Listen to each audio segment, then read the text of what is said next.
You're standing in the galley of a $4 billion nuclear submarine. Behind you, the mess deck where 130 sailors eat. In front of you, a kitchen the size of a walk-in closet. And you're wondering, where do they store the food? Because these submarines stay underwater for 90 days, sometimes longer. That's 130 people, 3 meals a day, plus midnight rations. That's over 35,000 meals. The culinary specialist smiles. He lifts a floor panel. Underneath, cans. Hundreds of cans. Stacked floor to ceiling. He opens a wall panel. More food. Ceiling panels. Food. He walks you to the torpedo room. Points to a tube. We store potatoes in there, he says casually. You suddenly realize this entire submarine is a hidden pantry. Food is stored in places you'd never imagine. Because every cubic inch of space counts. Welcome inside the most complex food storage system ever designed. This is how you feed 130 sailors for 3 months in a steel tube underwater. Before a submarine deploys, it undergoes provisioning, the military term for loading food. And the numbers are staggering. A typical 90-day patrol requires 18,000 eggs, 5,000 pounds of chicken, 4,000 pounds of beef, 3,000 pounds of pork, 2,000 pounds of fish, 6,000 pounds of potatoes, 3,000 pounds of fresh vegetables, though these only last 2 to 3 weeks, 1,000 gallons of milk. Fresh runs out in days, powdered lasts the deployment. 500 pounds of coffee, the most critical supply. 10,000 plus canned goods, vegetables, fruit, soup. Frozen meals, desserts, bread ingredients, condiments, snacks. Total weight, 40,000 plus pounds of food. Provisioning takes 8 to 12 hours. It's all hands on deck. Supply trucks pull up to the pier. Cranes lift pallets onto the submarine. Sailors form human chains, passing boxes hand-to-hand down hatches, through passageways, into storage compartments. Every item is logged. Every box is accounted for. The culinary specialists, called CSs in Navy lingo, direct the operation like orchestra conductors. Canned vegetables go aft. Frozen meat goes to the freezer. Dry goods in the overhead. Move, move, move. But here's the problem. Submarines have limited space. The galley, the kitchen, is about 10 feet by 12 feet. Smaller than most home kitchens. There's one freezer, one refrigerator, limited dry storage. So where does all that food go? Everywhere. Submarine designers realized, if you need to store 40,000 pounds of food, you can't just build a bigger pantry. You have to use every available space, which means the entire submarine becomes a storage facility. And sailors get creative. Very creative. Let's take a tour. And I promise, you'll be shocked by where food is hidden. The floors. Walk through any submarine passageway, and you're walking on removable floor panels. Underneath, storage. The CSs stack canned goods in neat rows beneath the deck plates. Vegetables, soup, fruit. Hundreds of cans per compartment. Early in deployment, sailors joke, watch your step, you're walking on dinner. As supplies are consumed, these spaces empty. By week 12, the floors feel different. Hollow, lighter. The ceilings. Look up in the passageways. See those overhead panels? Open them. Food, dry goods, pasta, rice, flour, sugar, stored in vacuum-sealed bags. Sailors have to duck under hanging food supplies in some corridors. One former submariner described it. You're constantly bumping into bags of beans with your head. The torpedo room. Yes, really. Submarines carry torpedoes and missiles, but they don't always fill every tube. So unused torpedo tubes become potato storage.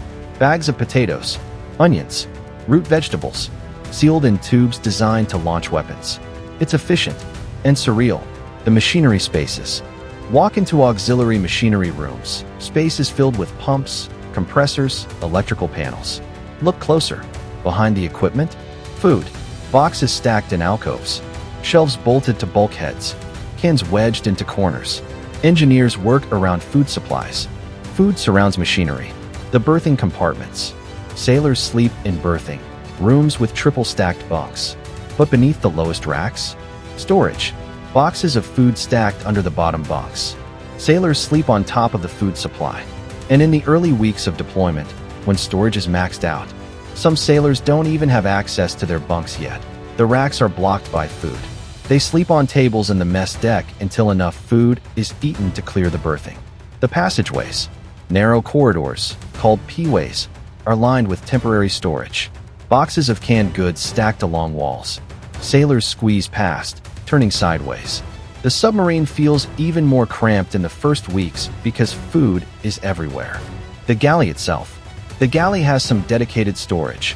One walk-in freezer, about 6 by 8 feet, packed floor to ceiling with frozen meat, vegetables, desserts.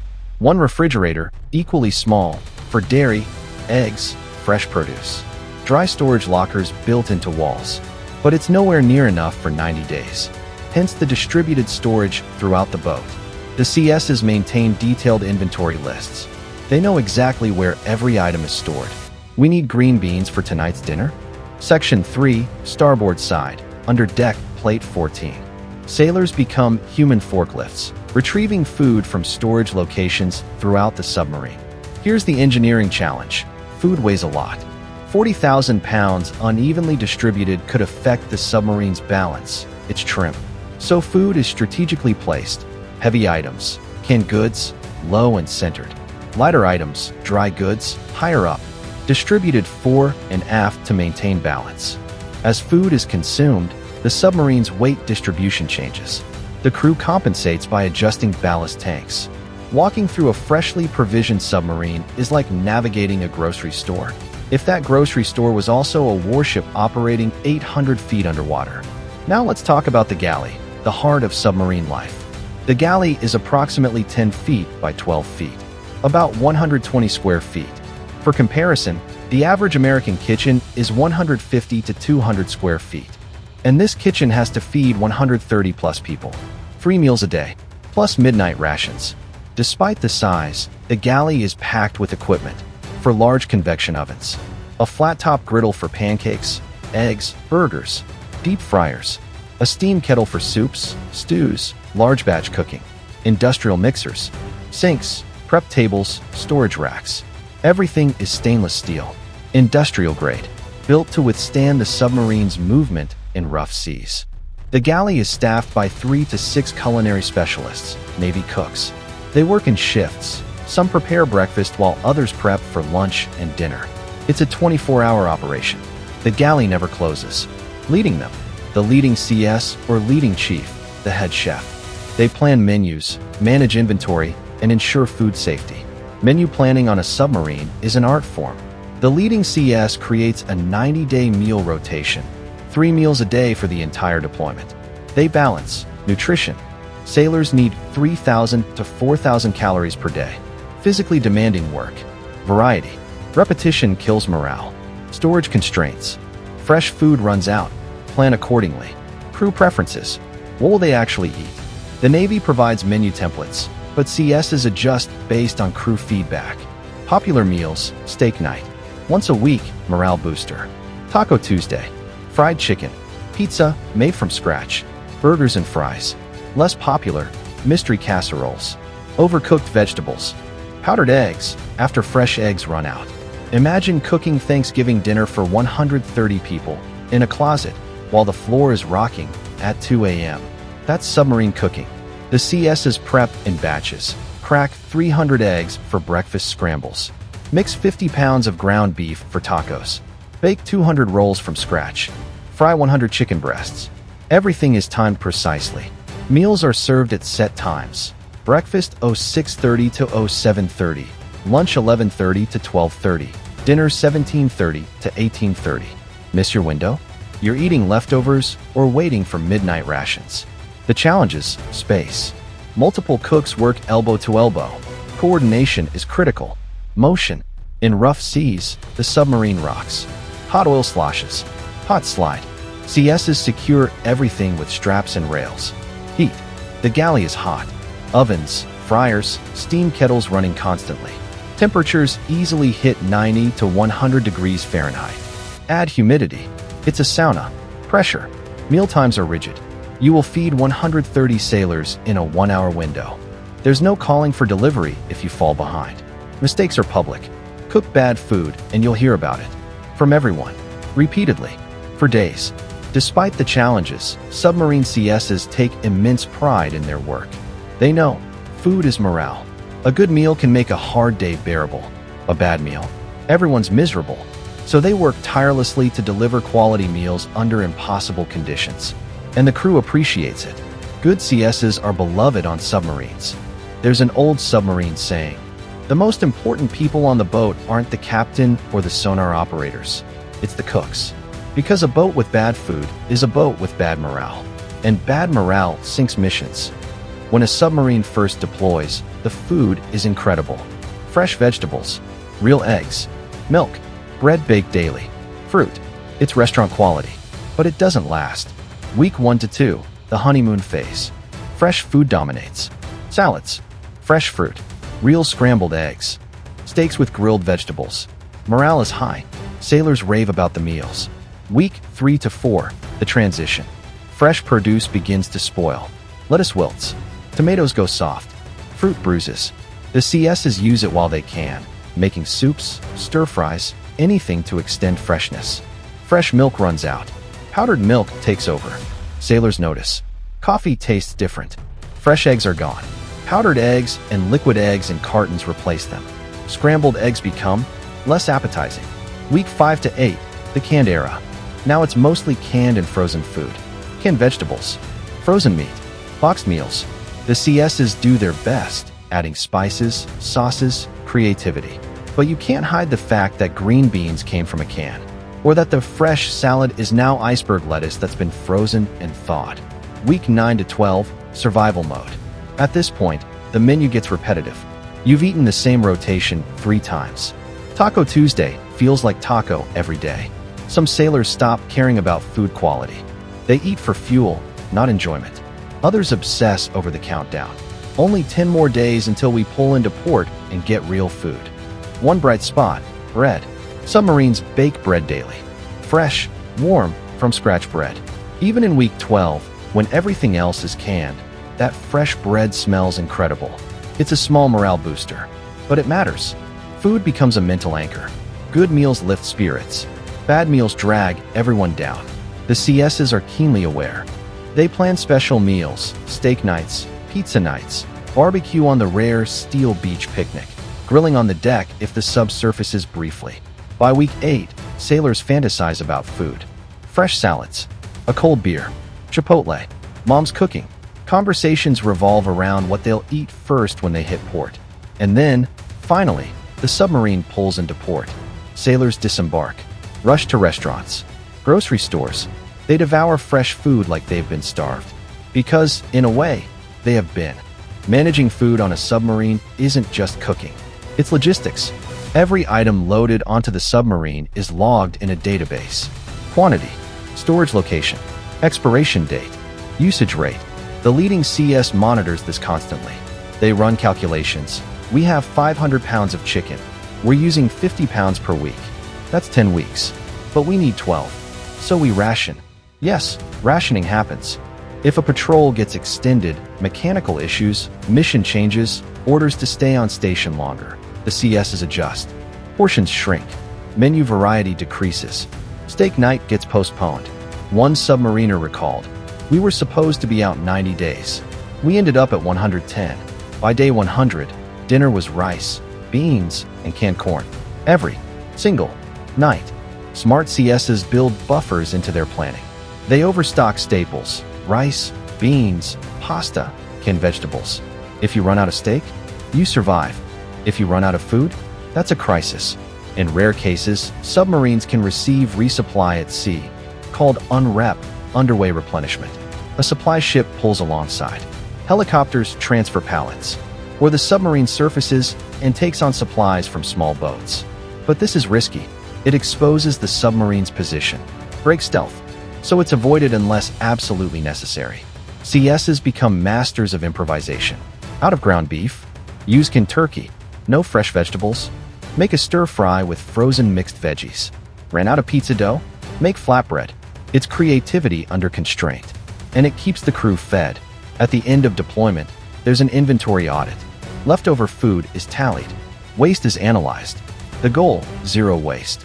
Every item should be used efficiently. Good CSs finish with minimal leftovers. They plan perfectly. Bad CSs either run out early or return with tons of unused food, wasted budget. Food logistics might not sound exciting, but it's the difference between a successful mission and a failed one. A well-fed crew is alert, focused, effective. A hungry crew? Morale collapses. Performance drops. Mistakes happen. So the CSs aren't just cooks. They're mission critical. But submarine life isn't all monotony and rationing. The CSs know morale matters. And food is the best morale booster. If a submarine is deployed during holidays, the CSs go all out.